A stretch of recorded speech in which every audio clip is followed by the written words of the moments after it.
Caros amigos do canal Via Romana, aqui é o professor Rafael Queiroz, esse é mais um Visão Nacional de número 25.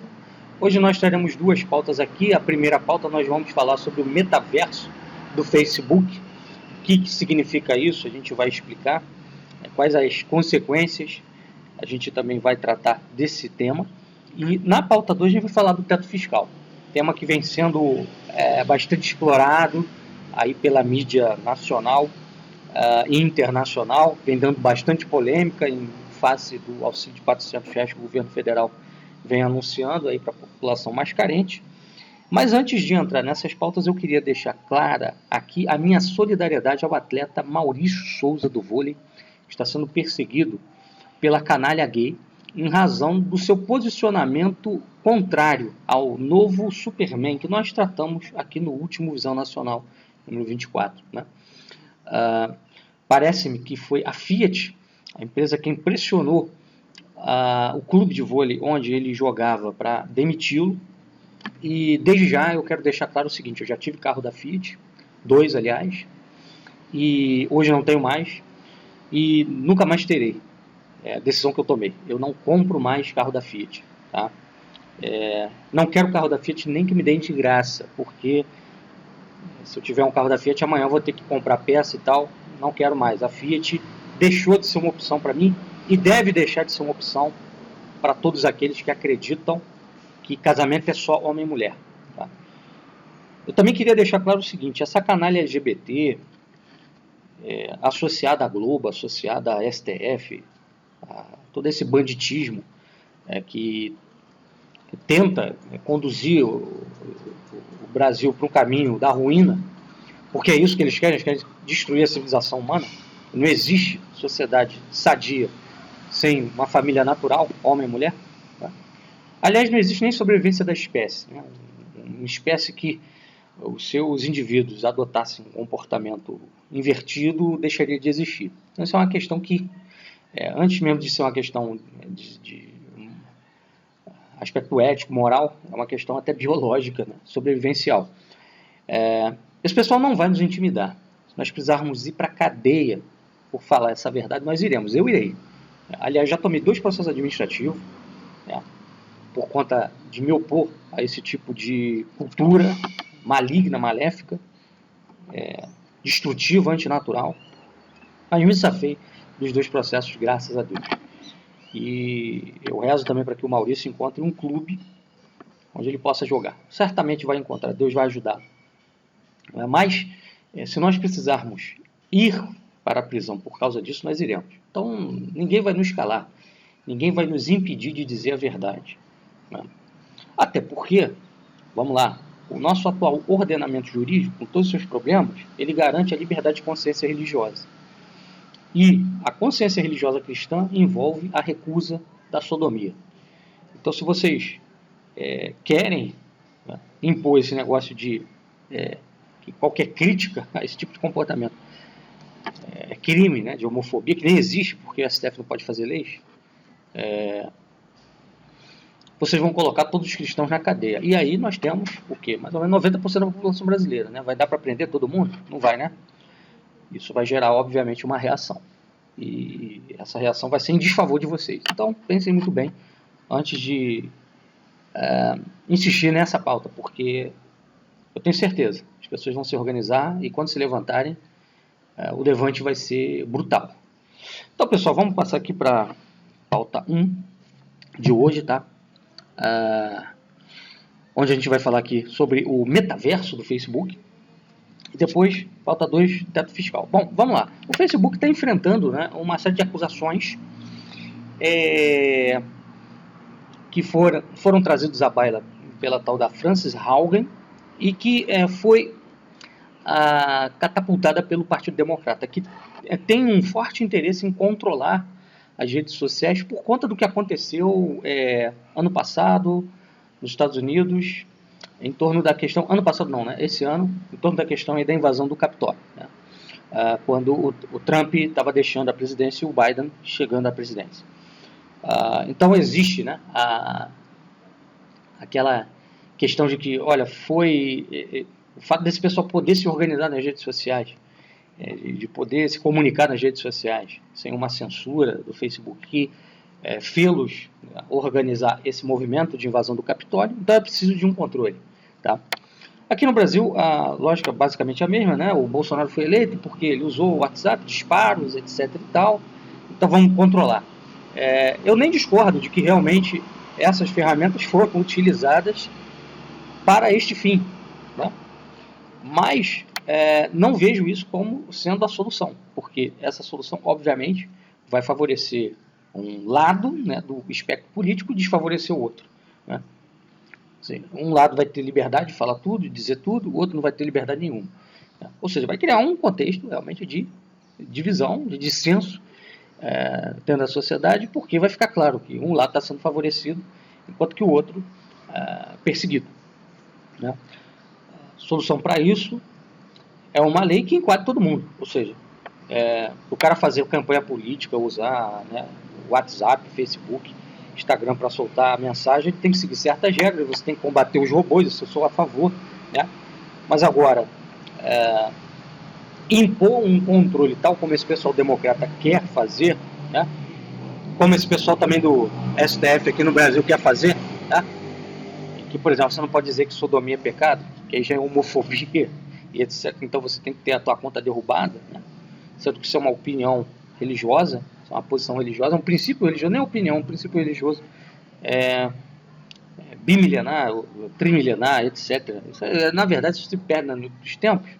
Isso é um absurdo. Então, o que acontece? O Facebook está tentando dar uma resposta a essas acusações, apresentando uma nova plataforma, que seria justamente essa aí do metaverso, né? Então o Facebook vai virar Meta, vai mudar, né, de nome, vai virar Meta. Integrando uma plataforma onde você vai ter o Facebook integrado ao WhatsApp, Instagram, né, o videogame, ou seja, uma verdadeira realidade virtual. E a ideia é criar um universo paralelo, um metaverso, daí o nome metaverso, né, aproximando pessoas para atividades antes possíveis apenas presencialmente. Então, o que o Facebook vai fazer? Ele vai aplicar aquele conceito da não localidade da física quântica, né, a esse metaverso que ele está querendo criar. Ele vai integrar várias tecnologias que já existem, como o Horizon Home, que permite festas virtuais, jogos virtuais, atividades em comum feitas de forma virtual, né? O Supernatural Boxing, que é uma ferramenta que permite luta entre duas pessoas virtualmente, de forma não local. Vai integrar também o Active Pack, que é um fitness virtual, e salas de trabalho 2D, etc. Né? Então, os efeitos sobre a experiência e a sociedade humana vão ser imensos, né? Porque você vai ter uma fusão do real com o virtual, tá? Ou seja, a distância, né, o limite entre o virtual e o real vai ficar praticamente inexistente, né? Vai desaparecer. Né? E tudo isso é uma tentativa, obviamente, de arrostar essas acusações trazidas à baila recentemente. Né? O Facebook prioriza o lucro, o Instagram é tóxico porque estimula vício como a anorexia, adolescente, bababá, enfim. Fazendo do Facebook a principal ferramenta da revolução industrial 4D que está em curso. Né? O que é essa revolução industrial? É a revolução do digital. Então, o Facebook ele viraria, vamos dizer assim, um metabook e se tornaria uma espécie de ferramenta basal para todo tipo de trabalho, que permitiria inclusive o trabalho remoto, né? Por exemplo, você poderia controlar dados de forma remota. Você é um operário de fábrica, você tem lá o seu laptop, você não precisaria estar na fábrica para controlar, né, o funcionamento da máquina automatizado. Você, do teu escritório em casa, você poderia, com o teu laptop, através do Facebook, acessar, né, através de uma sala de trabalho, o que está acontecendo lá na tua fábrica. Você poderia ativar o robô, né, que trabalha lá na tua fábrica através do Facebook. Né? Então, assim, isso traria a possibilidade de uso de dados maciços, né, para trabalho, né, um banco de dados através do Facebook, e o uso também da robotização, né, os robôs colaborativos. Isso daí é o cenário do trabalhador 4.0. Né? E, bom, com isso, o Facebook ele viraria o principal ferramental, né? O principal meio de produção, vamos dizer assim, da revolução 4D, né, da revolução digital. Então você vai ter que realmente impor regras nacionais para o exercício das atividades empresariais do MetaBook, porque isso vai trazer um controle brutal, né, do processo produtivo pelo Facebook, né, por uma Big Data, né, quer dizer, um monopólio global, quer dizer, muito perigoso isso tudo. Tá?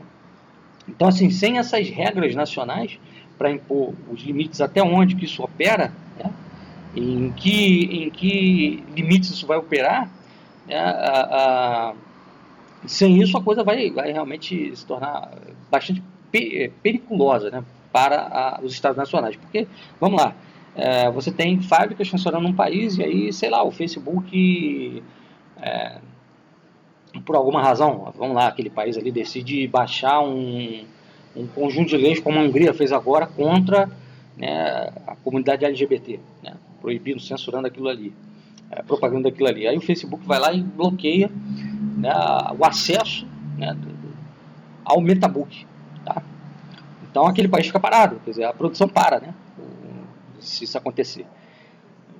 Então é fundamental ou que os Estados nacionais imponham, né, caso isso venha a realmente vingar, leis, a operacionalização desse serviço em seus países, ou então que eles criem, né, um MetaBook, né, nacional, alternativo ao Facebook, que seria melhor ainda. Tá? Uma coisa bem interessante, né, nessa polêmica toda é que assim, nessas acusações que têm sido feitas ao Facebook, disse que, por exemplo, o Facebook no Ocidente ele é muito bom em censurar certos discursos de ódio, né, entre aspas. Eles chamam de discurso de ódio, né, que na verdade são discursos, muitas das vezes, nem todos obviamente, mas muitas das vezes, em defesa da lei de Deus, da lei natural, etc. E tal. Tudo aquilo que a gente está falando aqui no início sobre essa canalha LGBT. Só que quando chega lá na Índia, por exemplo, quando o Facebook opera lá na Índia, ele deixa passar essas coisas, porque a sociedade indiana, né, é uma sociedade muito diferente da ocidental. Então, para operacionalizar lá, né, o Facebook deixa passar essas coisas. Né? No Vietnã, por exemplo, o Facebook permite a censura do governo sobre certos conteúdos.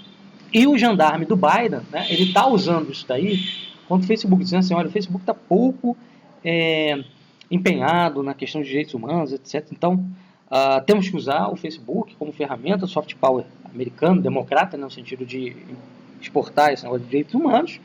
Então, a gente tem que enquadrar o Facebook, ele tem que operar da mesma forma em todos os lugares, sem pensar em lucro. Né? Enfim, e aí vem o Zuckerberg que oferece, né, essa plataforma toda aí, porque ela vai, obviamente, se apresentar como algo muito interessante, né, para as empresas ocidentais, né, que estão migrando justamente para esse universo digital. Tá? Então, que a gente fique atento aí para ver como é que isso aí vai ser delineado, vai ser implementado. Né? É preciso começar a já criar, eu acho, uma corrente de opinião no tocante a pensar essa operacionalização dentro de leis nacionais, dentro de regras nacionais, porque Facebook, Instagram, WhatsApp, etc., já viraram, na verdade, serviços de utilidade pública. Eles têm que operar dentro da lei nacional, dentro da lei do país. Então não tem que ter esse negócio de censura do que você fala no Facebook a partir de leis da comunidade do Facebook. Leis da comunidade do Facebook não estão acima das leis do país. Né? E eu posso falar com propriedade, eu já tive 15 perfis derrubados no Facebook, né, por conta de defesa mesmo de princípios de lei natural, como por exemplo o casamento homem-mulher e críticas à pauta LGBT, etc. e tal. O que é permitido dentro do Brasil. Né? Mas tem uma decisão do STF. A decisão do STF não vale nada. Né? A decisão do STF, em termos legais, não vale nada. O STF não é legislativo, então dane-se isso aí. Tá? E mesmo que o legislativo viesse a decidir isso, né, vamos lá, se isso passasse, antes obedecer a Deus que aos homens. Ponto. Vamos passar aqui, pessoal, para a questão do teto fiscal. Né? Essa semana aí que passou, essas semanas últimas, houve muita polêmica sobre isso. E eu gostaria até de deixar aqui, vou deixar o link, né, depois, de um artigo que saiu no jornal Puro Sangue, escrito pelo João Mulato, muito bom, sobre essa questão de como a mídia, né, trata esse assunto, teto fiscal. Vou deixar o link aí depois para você dar uma lida. Então, assim, para a mídia, né, o teto fiscal ele é uma lei sagrada e inviolável. Né? Menos quando é para dar trilhão a banqueiro. Quando é para soltar um auxílio de R$ 400, que é até um acerto do governo, né? Ah, mas é eleitoreiro. Tá, é eleitoreiro, mas vai ajudar o pobre, vai puxar o consumo, vai melhorar a situação do país. Como melhorou aquele auxílio do ano passado? Foi ele que trouxe de volta o comércio. Quando abriu tudo, junto com aquele auxílio, deu um gás no comércio. Então, isso foi bom para a nossa economia. No momento de pandemia, isso é fundamental. Então, assim, quando é para dar trilhão para banco, aí pode, não tem problema. Quando é para dar R$ 400 para o pobre, para o miserável, para o esfomeado, não pode. Aí vai quebrar o Brasil, o país vai perder a confiança, a bolsa cai, etc. e tal. Esse negócio de bolsa cair, bolsa subir, quer dizer nada. No início do governo Bolsonaro, 2019, a bolsa estava subindo direto, tendo recorde, e você não teve criação, recorde de empregos. Então, bolsa é uma coisa, emprego e economia real, outra. Tá? Eu queria fazer aqui alguns apontamentos, até trazendo dados fundamentais para a gente refletir sobre isso, que são os seguintes. Vamos lá. Quando saiu a PEC do teto, 2017, inclusive na época o Bolsonaro era até contra, porque ela ia congelar os investimentos nas Forças Armadas, mas depois teve um jantar na casa do Temer, né? Se eu não me engano, na casa, no Palácio do Planalto, enfim, onde ele participou e depois foi convencido a votar a favor, né? Porque se ele ficasse contra os militares, fariam coro e aí o negócio não passaria. Então, qual era o discurso que tinha na época? Né? Passando a PEC do teto, vai reduzir a dívida pública do país e vai destravar investimentos. Então, era fazer isso porque o Brasil ia decolar. Era fazer reforma da Previdência, era fazer reforma trabalhista que o Brasil ia decolar. Não aconteceu. Não está acontecendo. E vocês vejam, por exemplo, em 2017, a nossa dívida pública era 70% em relação ao PIB. Né? Então, nós temos aí já 4 anos de PEC do teto, de teto fiscal implementado. No entanto, a nossa dívida pública hoje é de 89,3% em relação ao PIB. E na época, 2017, ela estava aí na faixa de 4 trilhões, hoje ela está na faixa de 6,6 trilhões, ou seja, ela aumentou. Mesmo com teto fiscal, com PEC do teto, com reforma disso, reforma daquilo, não resolveu. E por que não resolveu? A gente vai explicar. A mídia culpa esse aumento, citando só 3 coisas. Teve um auxílio emergencial ano passado, que gerou 321 bilhões de gasto excedente. O auxílio aos estados, 60 bilhões, por causa da pandemia. E o programa de manutenção do emprego e renda dá aí 54 bi. Ou seja, isso dá mais ou menos 380 bi, mais 54, dá 430 bilhões, mais ou menos. Tá? Porém, a mídia não fala do gasto com juros acumulado em 12 meses. Por exemplo, se você pegar setembro de 2020, setembro de 2021, o acumulado de pagamento de juros da nossa dívida pública foi de 424 bilhões, um pouco menos do que esse gasto aqui somado. Tá? Mas lembrando, esse gasto com juros, embora seja 10 bi a menos, mais ou menos, nem chega a 10 bi, chega a mais 6, 7 bi a menos, esse gasto com auxílio emergencial circulou na nossa economia. Aumentou a velocidade de troca, aumentou a velocidade da circulação da moeda, ou seja, trouxe prosperidade. Auxílio aos estados também, porque ajudou no pagamento do salário de funcionário público, que puxa consumo. Tá? E o programa de manutenção do emprego da renda, a mesma coisa. Então, foram investimentos sociais, tá? Que retornam para a economia. Esse pagamento de juros aqui foi dinheiro perdido, dinheiro jogado no lixo, igual quando você faz, de alugar uma casa, você joga no lixo todo mês aquele dinheiro. Aquele dinheiro não entra como crédito para, amanhã eu quero comprar essa casa, tem aqui, já paguei não sei quanto de aluguel, então falta quanto para eu comprar a casa? Não entra como crédito. Isso aqui é só débito. Tá? E aí a mídia não fala nada disso, absolutamente nada. Então o problema é só quando é gasto social. Quando é gasto com juros, não tem problema. Então vocês vejam que o que a mídia tem feito é uma lavagem cerebral. Isso é alienação pura. Lembrar aqui também do seguinte, para mostrar como o PT e Bolsonaro, Dilma, Lula, Bolsonaro, tudo é a mesma coisa. Eu acho que foi em 2015, ou 14, que a Dilma ela vetou a auditoria da dívida. Tá? Já o Bolsonaro não quer nem ouvir falar disso. Então, assim, se você pega a história da Nova República, instaurada aí pela Constituição de 88, você vai perceber que todos os presidentes, Sarney, o Collor, o Itamar, o Fernando Henrique, o Lula, a Dilma, o Temer, o Bolsonaro, nenhum deles fez auditoria pública da dívida. E isso está na Constituição. Isso está na Constituição. Mas esses presidentes transformaram isso em letra morta, que mostra quem realmente governa o Brasil. Tá? Quem governa o Brasil, quem manda no Brasil é o mercado financeiro, aquilo que o Enéas já falava. Né? Então todos esses caras estão servindo, trabalhando justamente para a destruição, para a escravização do Brasil. É por isso que a gente fala, a gente precisa de uma alternativa. Né? Essa política que está aí não é alternativa. Tá? Então a mentira contada pela mídia continuamente é de que o problema é o tamanho do Estado. Tem muito Estado, tem Estado demais no Brasil. E a corrupção. Tá? Só que o custo da dívida tem um peso muito maior, porque ela se baseia em 4 elementos. Tá? Vamos lá, o primeiro, os juros que você paga da dívida, né? Os serviços da dívida, que também geram um custo, as amortizações da dívida e a renegociação da dívida. Tá? Então a gente percebe que desde o Plano Real, toda a ação do Estado ela é para pagar isso. Então, assim, o Estado, ele, quando faz o orçamento, né, ele faz pensando em gastar o mínimo em educação, saúde, segurança, emprego, etc. e tal, para poder honrar os juros, os serviços, as amortizações e a renegociação da dívida. Perfeito? E isso traz o quê? Uma lógica que é presente em todos esses governos aí, que é a lógica da contração. Contração do desenvolvimento nacional. Aí tem gente que diz assim, não, porque na era Lula a gente tinha um salário mínimo que comprava melhor, o Brasil era a 6ª economia do mundo, que chegou a ser a 6ª economia do mundo, teve um pleno emprego e tal, tudo isso fruto de um cenário internacional positivo, nada disso foi mérito do PT. Quando o PT chegou ao poder, quando o Lula chegou ao poder, ele soltou uma carta ao povo brasileiro dizendo que ele não ia romper com o Plano Real. O Plano Real basicamente é isso aqui que a gente está descrevendo. Né? O Estado pagando a dívida, honrando a sua dívida com os credores. Mas o Lula pagou a dívida com o FMI. Sim, contraiu uma dívida interna maior, dobrou a nossa dívida, né? Que era da casa de 700 bilhões, passou para 1,7 bilhões. Né? A Maria Lúcia Fatorelli fala isso muito bem, quer dizer, trocou uma dívida mais barata por outra mais cara, justamente para servir o mercado financeiro. Então não existe diferença entre o Lula e Bolsonaro. Né? A diferença é só de grau, a variação de grau, não é de essência. Isso tem que ficar claro. Para mudar o cenário do Brasil, tem que romper com o teto fiscal. Não tem cenário de desenvolvimento nacional com o teto fiscal. Tá? Eu já falei aqui em outro vídeo que o PT chegando ao poder vai manter o teto fiscal. Né?